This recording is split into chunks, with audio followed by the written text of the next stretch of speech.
नमस्कार, मैं हूं डॉक्टर संतोष। आज हम बात करेंगे टिटेनस यानी कि धनुर के बारे में। टिटेनस एक गंभीर जानलेवा बीमारी है जिसके बारे में हम इस वीडियो में बात करेंगे। हम बात करेंगे कि टिटेनस होने की वजह क्या है, टिटेनस जिन व्यक्ति को होता है उनमें क्या क्या लक्षण पाए जाते हैं, टिटेनस की ट्रीटमेंट किस तरह से की जाती है।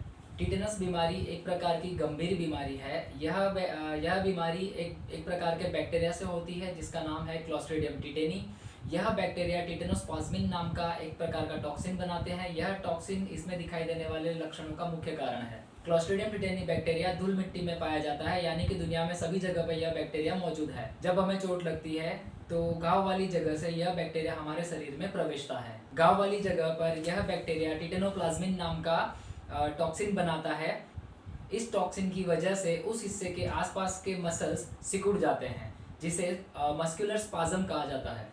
घाव वाली जगह से चेता तंतु के माध्यम से यह बैक्टीरिया मेरू रज्जु और ब्रेन की तरफ धीरे धीरे आगे बढ़ता है और इसी तरह से बीमारी आगे बढ़ती जाती है। शरीर में जहाँ जहाँ यह बैक्टीरिया फैलता है वहाँ वहाँ टिटेनोप्लाज्मिन नाम का वह टॉक्सिन प्रोड्यूस करता रहता है। उस टॉक्सिन की वजह से उस दौरान में उसके संपर्क में आने वाले मसल्स सिकुड़ते जाते हैं। अगर घाव के आसपास के मसल्स ही अगर अफेक्ट हुए हैं तो उसे लोकल टिटेनस कहते हैं। अगर शरीर के एक से ज़्यादा हिस्सों के मसल्स अगर अफेक्ट हुए हैं तो उसे जनरलाइज्ड टिटेनस कहते हैं। बीमारी के शुरुआती दौर में जबड़े के मसल सिकुड़ जाते हैं, जिसकी वजह से जबड़ा लॉक हो जाता है, जिसे इंग्लिश में लॉक जो कहा जाता है।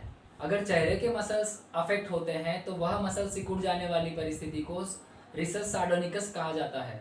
पीठ के हिस्से के मसल सिकुड़ जाने की वजह से शरीर कमान आकार से मुड़ जाता है, जिसे ओपिस्थोडोनस कहा जाता है। तो हमने बात की जनरलाइज्ड टिटेनस में जो 3 चीजें देखी जाती है। पहला है लॉक जो, यानी कि जबड़ा लॉक हो जाना। दूसरा है चेहरे के मसल सिकुड़ जाना, जिसे रिसस सार्डोनिकस कहते हैं। तीसरा वाला जो है वो है पीठ के मसल सिकुड़ जाना, जिसकी वजह से शरीर कमान आकार से मुड़ जाता है, जिसे कहते हैं ओपिस्थोडोनस। नवजात शिशु की नाभि के हिस्से से यह इन्फेक्शन लगने के चांसेस रहते हैं। वो बच्चे जिनकी मदर को प्रेगनेंसी के दौरान टिटेनस का अगर टीका नहीं लगाया गया है, उन बच्चों में नियोनेटल टिटेनस होने के चांसेस ज़्यादा रहते हैं। नवजात शिशु में होने वाले टिटेनस को नियोनेटल टिटेनस कहते हैं। एक और चीज़ की बात करेंगे जिसे कहते हैं सिफेलिक टिटेनस, यानी कि सिर के हिस्से पे चोट लगने की वजह से उस हिस्से में से यह बैक्टीरिया ब्रेन की तरफ आसानी से एंटर हो जाता है, जिसे सिफेलिक टिटेनस कहा जाता है। जनरली ये 2 चीज़ की वजह से हो सकता है, या तो सिर में चोट लगने की वजह से या फिर कान में इन्फेक्शन होने की वजह से यह ब्रेन तक पहुंचता है। हालांकि सिफेलिक टिटेनस रेयर किस्सों में पाया जाता है। इन पेशेंट्स को अस्पताल में अंधेरे कमरे में और जहाँ पे आवाज़ ना हो ऐसे शांत कमरे में एडमिट किया जाता है। टिटेनस बीमारी ना हो इसलिए इसके प्रिवेंशन के लिए टिटेनस की वैक्सीन लगवाई जाती है, जिसे आम भाषा में टीटी वैक्सीन कहते हैं। बच्चों में यह टीका 6 हफ्ते, 10 हफ्ते और 14वें हफ्ते पे लगाया जाता है। इसके बाद 3 बूस्टर डोजेज लगते हैं। पहला बूस्टर डोज 2 साल की उम्र में लगाया जाता है, दूसरा बूस्टर डोज 4 से 7 साल के भीतर लगाया जाता है और तीसरा बूस्टर डोज 9 से 15 साल की उम्र में लगाया जाता है।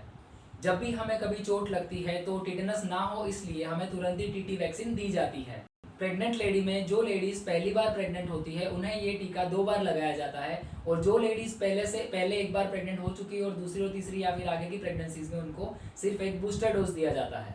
तो याद रखें, जब भी कभी हमें चोट लगती है, छोटी सी भी चोट लगे तो हमें टीटी का वैक्सीन अवश्य लेना चाहिए। वीडियो को अंत तक देखने के लिए धन्यवाद।